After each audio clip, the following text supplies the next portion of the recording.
আজকে এই কুটুমপালি ভাগবত কথায় উপস্থিত এই গ্রামের বা এই অঞ্চলের সব মা বোনদের ও বড়দের, আমার সমবয়সীর বন্ধুগণ আর ছোট ছোট ভাই বোনদের সবার আমার তরফের থেকে নমস্কার, প্রণাম করছি।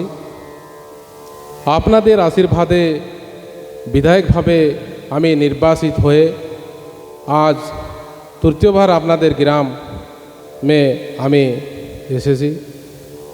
নিশ্চিতভাবে যে সময় ইলেকশনের আগে আমি এইসব গ্রাম ঘুরতাম, আপনাদের সঙ্গে মেশতাম, ওই সময় আমি আপনাদের সঙ্গে থাকব, সুখ দুঃখে সাথী হয়ে থাকব। আপনাদের সব সময় যে সময় আপনারা ডাকবেন ওই সময় আমি আপনাদের দ্বারে পৌঁছবো বলে কথা দিয়েছিলাম। নিশ্চিতভাবে আজকে আমাদের এই গুরুজি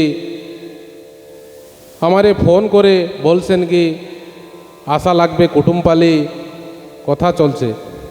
আমিও ভুবনেশ্বরের থেকে সকালে আসলাম, চিন্তা করলাম কি আজকে আমি জেরমপিলি হোক কুটুমপালি যাব। আপনাদের আশীর্বাদ, আপনাদের এই আশীর্বাদের জন্য আজকে আপনাদের কাছে আমি আসার সৌভাগ্য পাইছি। তার সঙ্গে সঙ্গে আমি আপনাদের এক সন্তান, আপনাদের ভাই, আপনাদের বন্ধু। নিশ্চিতভাবে আপনারা সাথে থাকলেন, আপনাকে জন্য আমি নিশ্চিতভাবে লড়াই করতে পারবো। আপনাদের জন্য আমরা কেমভাবে মালকানগিরি জেলায় সবাই সুখ শান্তিভাবে থাকতে পারবো বা বসবাস করতে পারবো, ওর জন্য আমি লড়াই করতে পারবো। এই আশীর্বাদ আমারে দিন এবং যেরম আপনারা আশীর্বাদ করছেন ওরম আশীর্বাদ আমার উপরে থাকুন। নিশ্চিতভাবে আমি এই অঞ্চলের বিকাশের জন্য আমি লড়াই করব। এই আমার প্রতিজ্ঞা থাকবে আপনাদের সামনে। সবাইকে জয় রাধে রাধে বলে জয় জয় শ্রী রাধে। হরে কৃষ্ণ কৃষ্ণ কৃষ্ণ হরে হরে, হরে রাম রাম রাম হরে হরে। দুই কথা বলেন না বাবা। হরে কৃষ্ণ।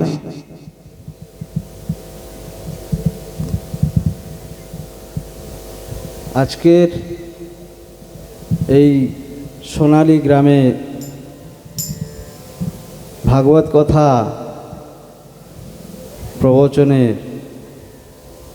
চতুর্থ দিনে আজকে আমরা বিধায়ক এবং আমি, আমাদের সহযোগী যারা আছেন এখানে এসেছি। সবাইকে আমার গুরুজন, মা, মাসি, ভাই, বোন এবং আমার গুরুজনকে সবাইকে নমস্কার।